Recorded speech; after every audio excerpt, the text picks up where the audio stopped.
Comment estimer le prix de votre maison ou de votre appartement, mais surtout quelles sont les erreurs à ne pas faire lors de cette estimation? On voit ça aujourd'hui dans cette vidéo.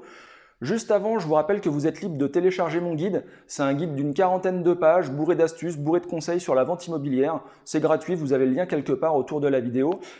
Et puis là, on attaque directement avec l'estimation de votre maison.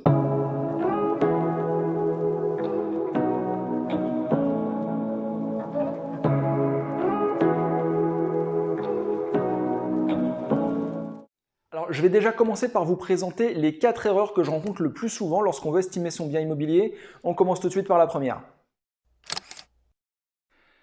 Alors, la première erreur que vous pouvez faire, c'est de faire un calcul tout simple avec le prix au mètre carré, c'est-à-dire vous prenez la surface de votre maison, vous multipliez par le prix au mètre carré sur votre commune, vous allez trouver ça sur Internet, il y en a partout, et puis vous vous dites, 90 fois 3000, mon appartement vaut 270 000 euros. Voilà, donc ça c'est la première erreur que vous pouvez faire. Et pourquoi? Tout simplement parce que ce calcul, c'est une moyenne sur la commune en fait. C'est-à-dire que ça ne va pas prendre en compte l'état de votre bien, ça ne va pas prendre en compte le quartier, ça ne va pas prendre en compte si vous avez par exemple des nuisances particulières, je ne sais pas, s'il y a l'arrêt de bus juste en bas de chez vous à votre fenêtre. Voilà, ça ne prend pas en compte toutes ces choses-là. Et donc voilà, c'est un mauvais indicateur. D'ailleurs, quand vous regardez bien sur les sites immobiliers, généralement ce que vous allez avoir un prix au mètre carré, et puis, donc ils vous disent par exemple 3000 euros, et puis si vous regardez bien en petit sur les côtés, vous allez avoir une fourchette. Ils vous disent qu'en fait c'est entre 2002 et 4005. Entre 2002 et 4005, c'est du simple au double. Donc voilà, le prix au mètre carré, c'est vraiment pas un bon indicateur.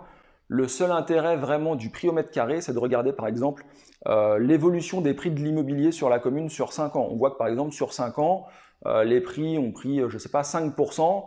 Voilà, vous pouvez, si vous l'avez acheté il y a 5 ans, vous dire ok, mon appartement il a peut-être pris 5%, mais encore une fois, ça dépend de comment vous avez entretenu votre bien, ce genre de choses. Voilà, donc le prix au mètre carré, c'est vraiment pas un bon indicateur. On voit tout de suite la seconde erreur à ne pas faire. Donc le second piège, ce sont les estimations en ligne. Vous pouvez être tenté, c'est facile, on va sur internet, on tape estimation en ligne, on a plein de sites qui sortent, donc vous allez avoir Se Loger, vous allez avoir Meilleur Agent, vous allez avoir tous les sites d'agences immobilières. Et en fait, c'est un petit peu comme pour le prix au mètre carré, c'est-à-dire que ces outils-là, ils n'ont jamais vu votre appartement. Donc pour donner un prix précis, ça va être compliqué, même si on peut quand même renseigner quelques critères. Mais voilà, en fait, le seul intérêt de ces outils d'estimation en ligne, c'est de capter vos coordonnées. Parce que bien souvent, pour avoir votre estimation, il va falloir mettre forcément votre adresse mail, éventuellement votre téléphone, ce genre de choses. Et en fait, ces sites-là, Se Loger, Meilleur Agent, ce qu'ils font, c'est une fois qu'ils ont ces coordonnées-là, ils vont les revendre à des agents immobiliers qui vont vous appeler. Donc en fait, c'est juste un piège pour avoir des gens qui ont un projet de vente et revendre ces infos aux agences immobilières. Donc ne tombez pas dans ce piège-là. Des fois, vous allez avoir une estimation qui va être juste, ça peut arriver. Des fois, vous allez avoir une estimation qui va être 50 000 ou 100 000 euros à côté, ça peut arriver aussi. Donc voilà, c'est vraiment pas un bon calcul et c'est pas fiable du tout. Donc voilà, ça c'était le deuxième piège. On voit le troisième, surtout le mauvais calcul qu'il ne faut pas faire. Je vous en parle tout de suite. Alors le troisième piège qu'il va falloir éviter, c'est de faire entre guillemets, un bête calcul mathématique. J'ai acheté mon bien 300 000 euros, j'ai fait 50 000 euros de travaux, j'avais aussi mis quand même 25 000 euros de frais de notaire, c'est pas rien, donc ça fait 375 000 euros au total que j'ai dépensé pour ce bien. Et je vais le revendre 375 000 euros parce que, entre guillemets, je ne veux pas perdre d'argent. C'est pas bon. Enfin, c'est pas bon. Vous achetez votre appartement 300 000, vous le revendez 6 mois après, vous n'allez pas. Alors, 6 mois après, vous avez fait vos 50 000 euros de travaux, etc. Il n'y a aucune raison que votre appartement, d'un coup, il vale 375 000 euros. C'est impossible. Donc, c'est vraiment un mauvais calcul. Souvent, les gens font ce calcul-là en disant voilà, j'ai fait 20 000 euros de travaux là, on vient de changer ça. Donc voilà, ça, c'est un mauvais calcul. Et surtout, généralement aussi, ce qui va rentrer en ligne de compte là-dessus, il y a un petit peu d'affectif aussi, de se dire j'ai passé du temps dans cet appartement, j'ai fait des travaux, j'ai fait ce genre de choses, je me suis investi, donc tout ça, ça a de la valeur. En vrai, tous les travaux que vous avez faits, c'est pour vous, c'est pour votre confort personnel. Évidemment que ça donne de la valeur à votre bien. Par contre, en aucun cas, il va falloir juste additionner les chiffres et ça donne le prix de votre bien. Voilà, ça ne fonctionne pas comme ça. Je vous explique tout de suite la quatrième erreur à ne pas faire. Alors la quatrième erreur, elle est toute simple, mais elle est aussi très répandue. Quand on veut vendre son bien, on se dit moi derrière, je veux m'acheter une maison à 500 000, je peux faire un prêt de 300 000 euros, et bah, du coup ce bien-là que j'ai, ce petit appartement certainement, il faut que je le vende au moins 200 000 euros. Voilà, donc je vais vendre mon appartement 200 000 euros, plus mes 300 000 euros de prêt, ça me fait 500 000, je peux m'acheter ma maison à 500 000. Sauf qu'en fait, malheureusement, que ce soit les acheteurs ou ce qu'on appelle le marché en général, votre projet, en fait, ça ne les intéresse pas. Le prix de votre appartement, c'est le prix de votre appartement, peu importe le projet qu'il y a derrière. Donc ne tombez pas dans ce piège-là. Il faut faire le calcul inverse. Commencez déjà par évaluer le prix de votre appartement précisément, savoir combien il peut se vendre. Voyez votre banque, savoir effectivement quel est le montant du prêt que vous pouvez faire. Et à partir de là, effectivement, vous avez un total qui vous donne votre enveloppe budgétaire pour votre projet immobilier. Mais surtout, ne faites pas le calcul inverse. Partez pas de votre projet, le prêt, et puis du coup, on en déduit le prix de votre bien à vendre. C'est vraiment un mauvais calcul et surtout, vous risquez de vous planter et de vous retrouver bien embêté dans quelques mois quand il faudra vendre votre appartement au prix que vous vouliez alors que ce n'est pas du tout le bon prix. Donc voilà, je vous ai expliqué toutes les petites erreurs comme ça qu'on peut commettre pour estimer son bien, mais du coup vous allez me dire comment on fait? Comment est-ce qu'on fait pour estimer son bien? Et je vous dis ça tout de suite. Alors pour estimer son bien, c'est très simple, je vais vous donner un conseil, il n'y en a que un, et alors vous allez voir c'est merveilleux, ce conseil-là il est gratuit, ça ne coûte rien, ça coûte 0 € et vous êtes sûr d'avoir une estimation quand même relativement précise. En fait, mon conseil, c'est tout simplement d'appeler un conseiller immobilier. C'est son métier de faire des estimations. C'est gratuit, vous l'appelez, il vient vous voir, il regarde votre bien, les qualités, les défauts de votre bien, le quartier, et il va savoir vous dire effectivement précisément le prix de votre bien. Alors, comment il fait l'agent immobilier? Parce que je vous expliquais toutes les méthodes qui ne marchaient pas. Comment il fait? C'est très simple. En fait, vous pourriez presque le faire vous-même. En fait, l'idée, c'est vraiment de comparer avec des biens similaires dans votre ville ou sur les environs ou dans votre quartier, ça va dépendre des communes, de vraiment comparer avec des biens similaires qui sont actuellement en vente, savoir à quel prix ils sont affichés, de regarder également avec des biens similaires aussi qui se sont vendus dernièrement, donc on a accès à ces infos-là maintenant, vous allez sur Internet, vous tapez base DVF, c'est données de valeur foncière, voilà, et vous avez les prix de vente autour de chez vous des appartements.